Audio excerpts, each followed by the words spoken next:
And again, hi to all the people, all the commentators and everything that say that Israel doesn't have their own things that they create. Well, first of all, Israel in all the fields in the world, and especially all the Jewish, not only Israeli, they in the most highly sophisticated inventions in the world, compared to the small, almost, I don't know, 0.5% or 1% or 0.5% or something of what is the Jewish in the population of the world, their participation and their in the inventions and the inventions that they did for the world in biology, astronomy, and medicine, and weapons, and agriculture, and high tech, and so many sophisticated things and inventions. Their involvement is about, I think, about 30%, 40%.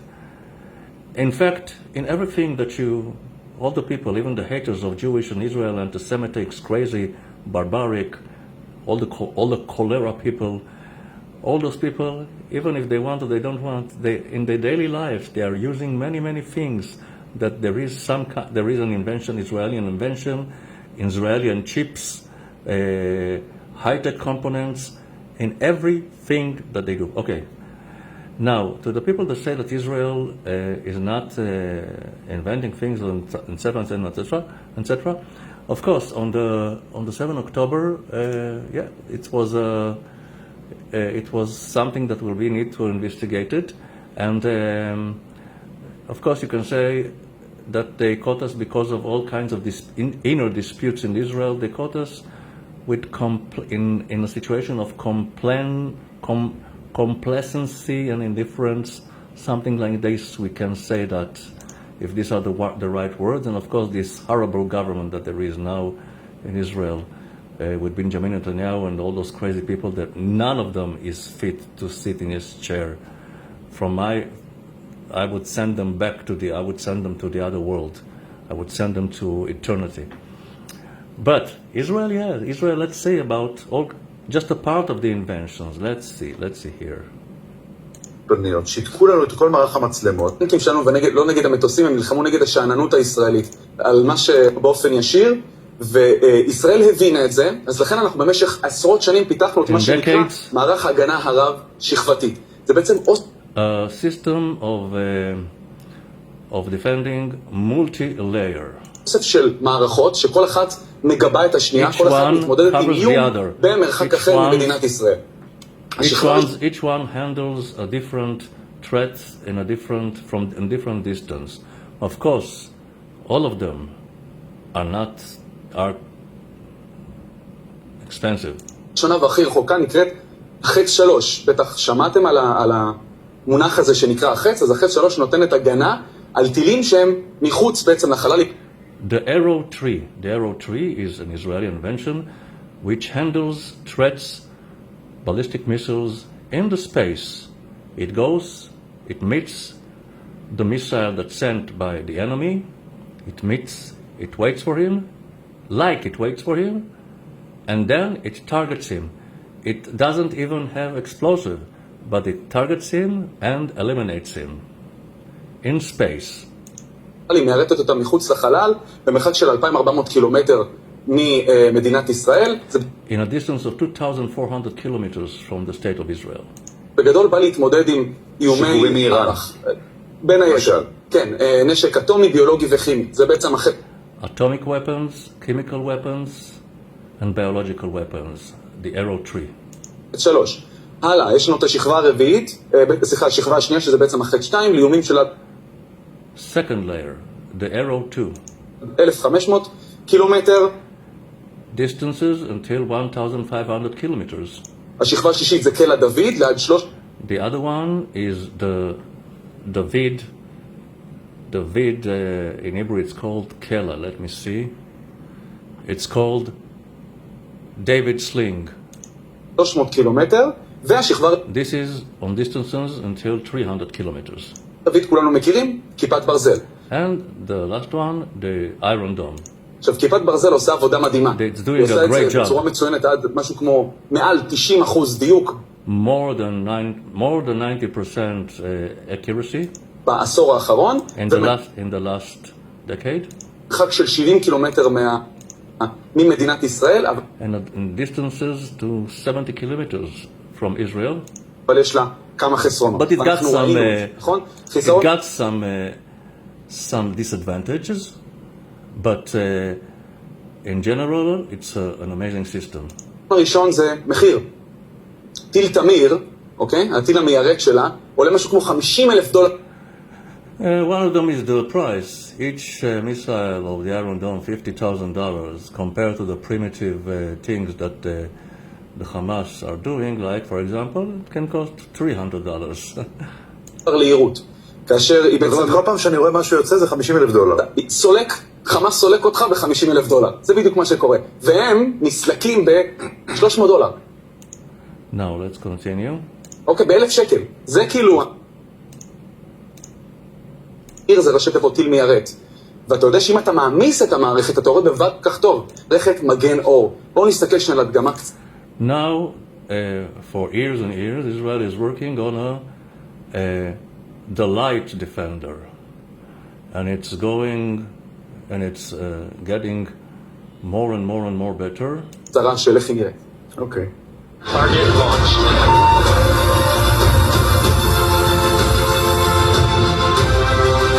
It's a laser. Target engaged. Target successfully intercepted. Target successfully intercepted.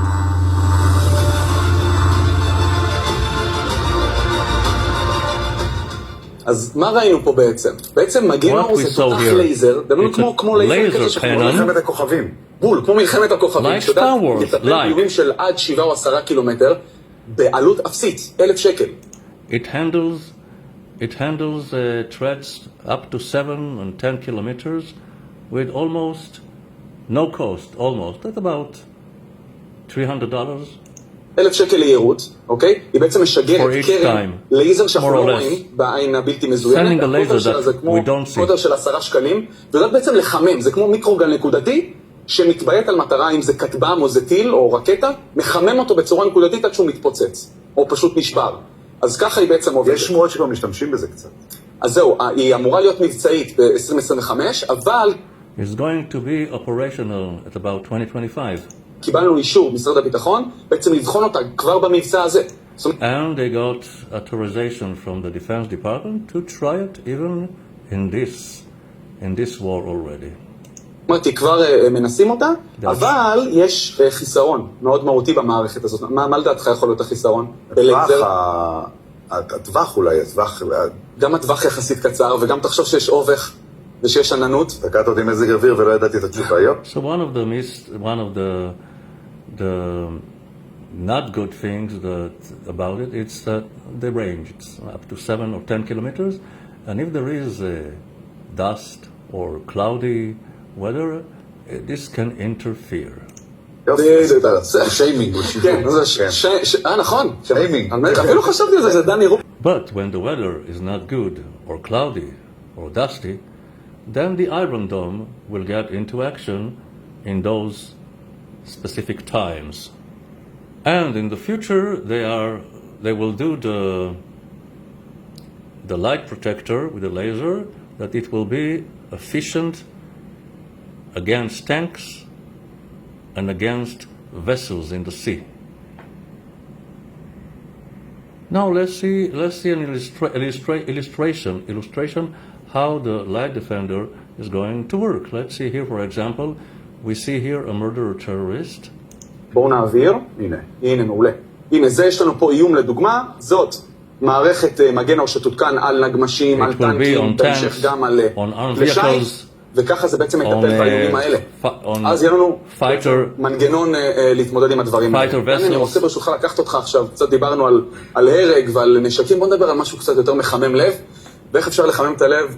So, Israel, the startup nation, And the corona, there was a decline in the startup around the world and generally, and now the war and people were taking out to vacation without pay and that and that and that. So, what was done? Here I will translate.